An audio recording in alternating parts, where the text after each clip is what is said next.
What's up, spectators? Welcome back to an episode of Ace Attorney Investigations 2. Doggin has just arrived at the crime scene. Now we need to figure out why the hell he's here. How did he leave prison? He clearly just got out of prison because he's still in his jumpsuit. How can you just brazenly show up here? Who do you think you are, pal? I found the conversation most intriguing, and I just, well...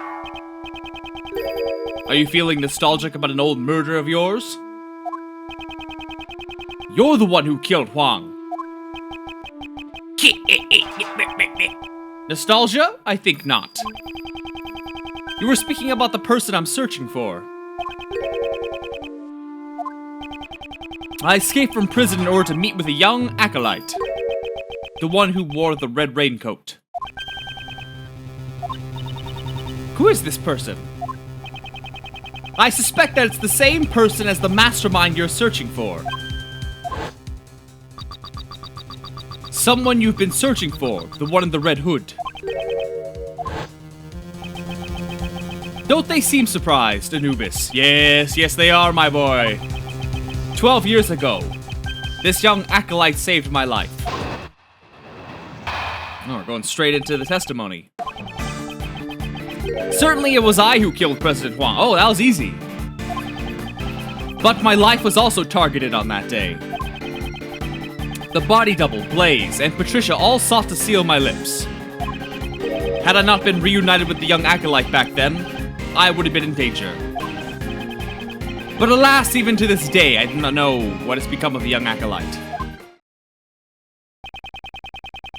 So your client was indeed the body double who was the main perpetrator of the crime. It was a long time ago, but I remember his words even now.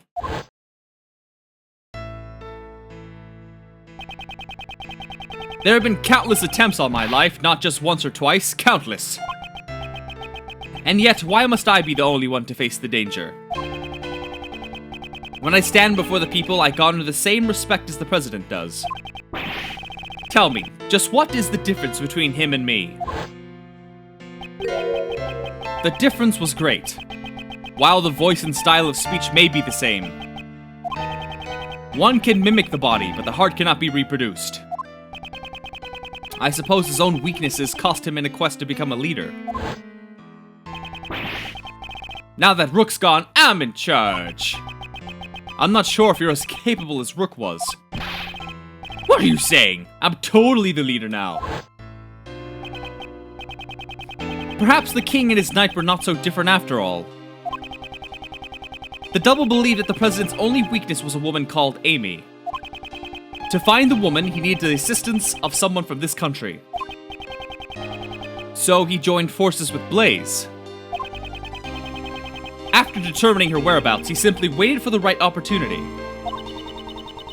That chance came with the meeting at the orphanage. Indeed, the director of the orphanage was bribed and brought in as an accomplice. He must be referring to Patricia Rowland. Well, given what I've told you, do you realize the whereabouts of the young acolyte now? You mean the boy who saved you, but how do you know that he's the mastermind? That day, the young one caused a fire at the garden of the orphanage. You're talking about the kid who started the fire as a prank. Not at all. On that night 12 years ago, the young acolyte was hiding inside the igloo. It seems he witnessed Patricia and Blaze moving the body from his hiding place. Apparently, he heard them talking during that time. It would seem that they were planning to kill me because I knew the truth. He immediately came to the main hall to tell me that. I learned this about the young acolyte some time later. It seems he was wearing a red raincoat at the time. He led me out of the main hall. And then the young acolyte said he was going to get rid of our footprints. So he scattered some lamp oil near the igloo over the snow. Then he boldly set the oil ablaze. No way. So he set fire in order to... All their focus was diverted towards the burning flames. I took the opportunity to escape through the rear exit. So the boy in the red raincoat is the mastermind behind this case. Exactly. Isn't that right, Anubis? Yes.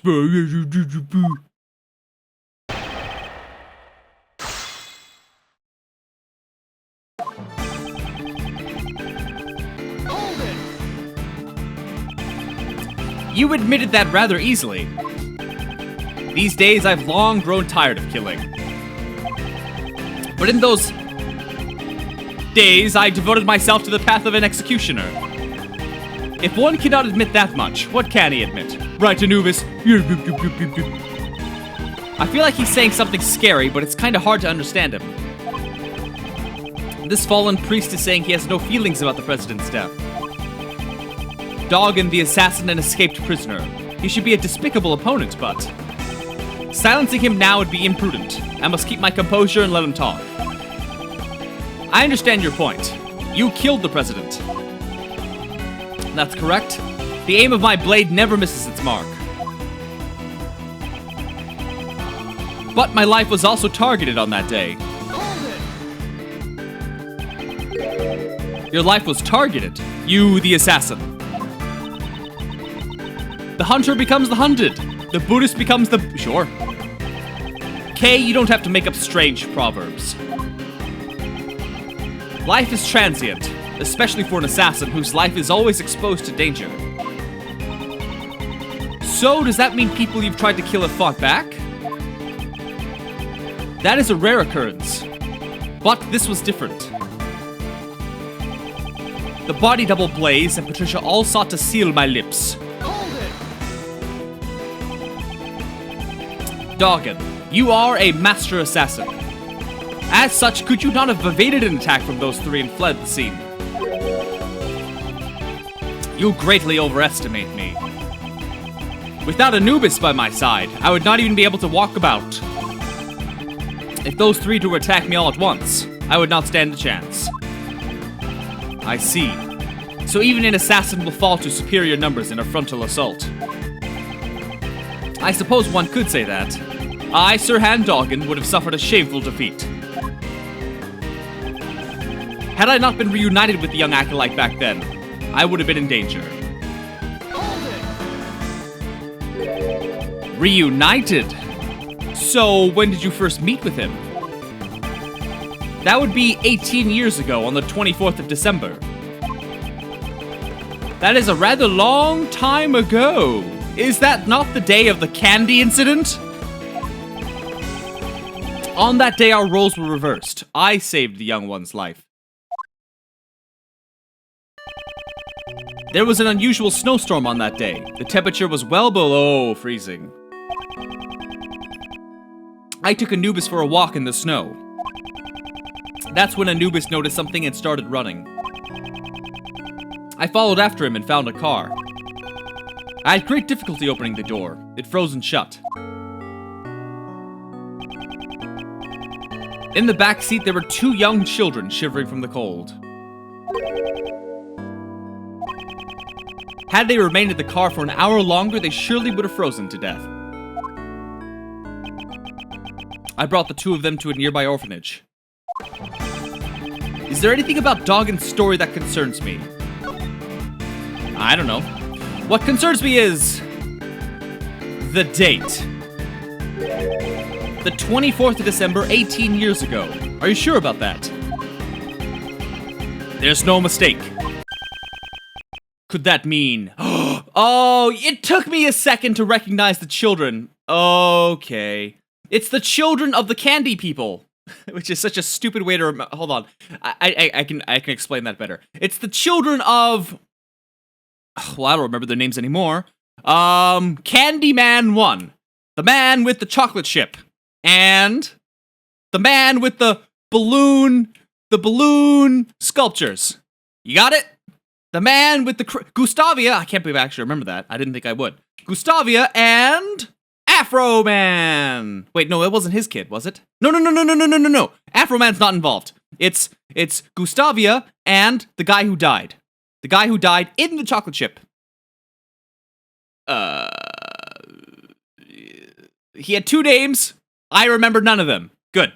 Great. That's fantastic. Could that mean I know the significance behind that date? It would be significant. What shows the significance of the date? Do I even... What do I have that even goes back that far? Hold on. Skim. Something about the 18... Oh, I do... We have the case files. The case files. It says 18 years ago. 18 years ago case files. Yes! Take that! That day, a certain incident occurred. A sculptor was murdered. Sculptor. During that incident, 2 young boys went missing. Yeah, see? The Candymen. The sons of the victim, Isaac Dover, and the culprit, Dane Gustavia. We never did find out where those 2 boys went after the case 18 years ago.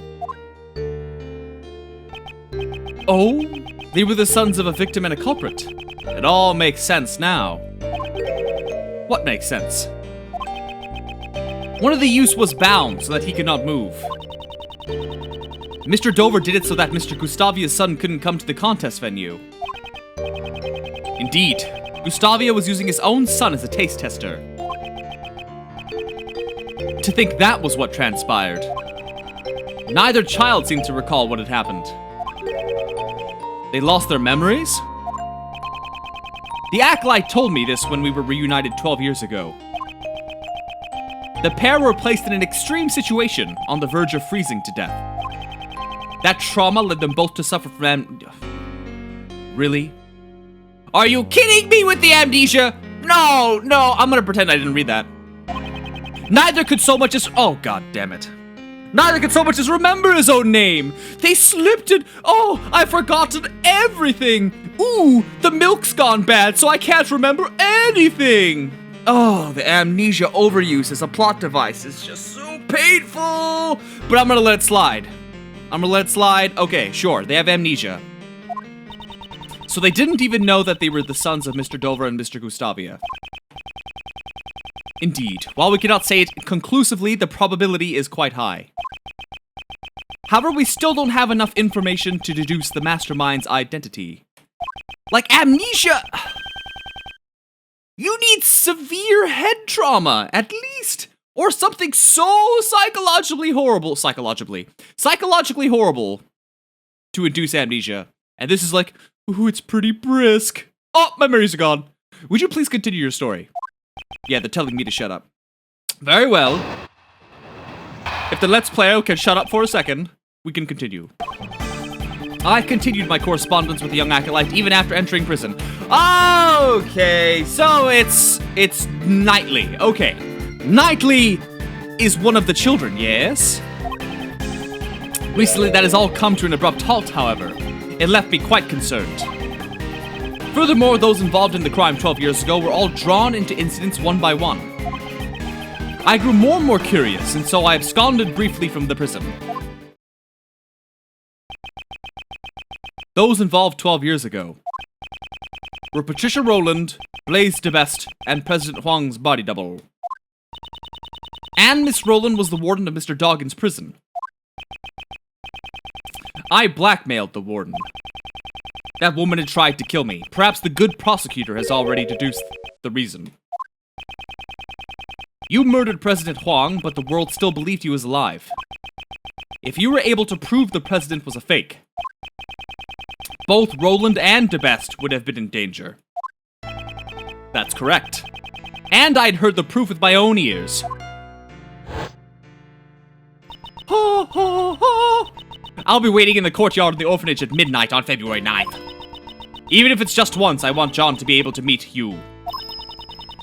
I'm sorry if I'm being selfish, but... Ho, ho. Ho, ho, ho. Who might you be? My apologies, but I'm presently waiting for someone. I'm well aware of that, President. Are you not meeting with your son? But I do not spill blood needlessly. You may relax. I seek only the president's life. It can't be. Please wait. I'm just about to meet my son for the first time. I'm sure this will be the first and the last time. Please at least wait until we are finished. I had thought the president would beg for his life, but he was of a different sort. Officially, the president had no son.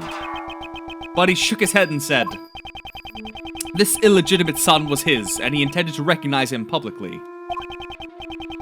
Furthermore, he claimed that he had already made preparations towards that end. Would that son of his be the boy with horns over there by any chance? You can see John's horns? There's no need to see them. From the moment I escaped from prison until now, I've been closely lending an ear to your voices. He said that the president made preparations towards recognizing his son. But the word preparations alone would be insufficient for blackmail. That's it. There was one thing that could prove Huang's words. The will held by the House of Lang. It was also proof of his trust in us. His son's existence would have been revealed to the world. The name on the recording, the mention of preparations, and the will in Zhengfa. Together they suffice to make the warden boy to my words. With those three pieces of information, one could prove the identity of the double. By using John. The president blocked the first strike of my knife with something soft. As pieces of it fell atop the snow, I struck once more. This time, the blow proved fatal. So Doggin cut off the Muzilla doll's horn. None but I had heard his final words. Only myself and that child knew of the president's secret son.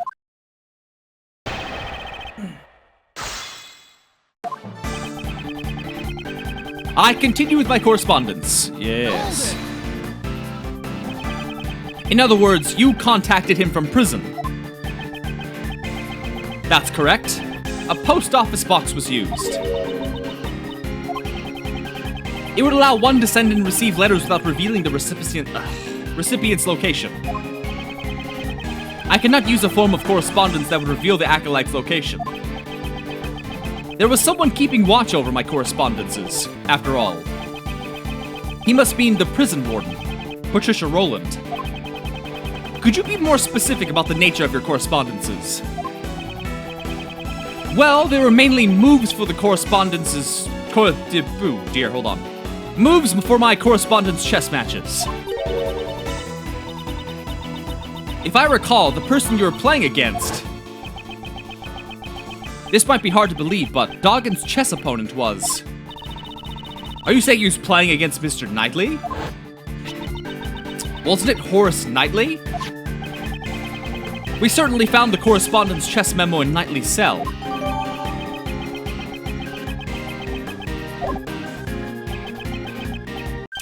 Does that mean Knightley Boy was the kid from the IS-7 incident?